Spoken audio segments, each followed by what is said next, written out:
জুমার রাত, বৃহস্পতিবার সন্ধ্যা থেকে নিয়ে শুক্রবার সন্ধ্যার আগ পর্যন্ত পরিমাণের সবচাইতে বেশি করতে হবে যে আমলটা, সেটা হলো দুরূদ শরীফের আমল।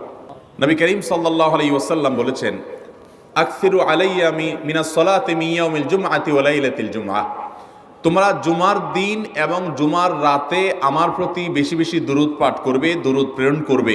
ফাইন্না সালাতাকুম মা'রুদাতুন আলাই, কারণ তোমরা যে দুরূদ পাঠ করো এটা আমার কাছে পেশ করেন আল্লাহর ফেরেশতারা, এবং রীতিমতো নামধাম সহকারে আল্লাহর একদল ফেরেশতা নিয়োজিত আছে। তারা বলেন, আল্লাহ, হে আল্লাহ রসুল, আপনার অমুক উম্মত, অমুক অনুসারী, আল্লাহর অমুক বান্দা পৃথিবীর অমুক প্রান্ত থেকে, অমুক দেশ থেকে, অমুকের সন্তান, সে আপনার প্রতি দুরূদ পেশ করেছে জুমার দিনে, জুমার রাতে বা অন্য সময়ে।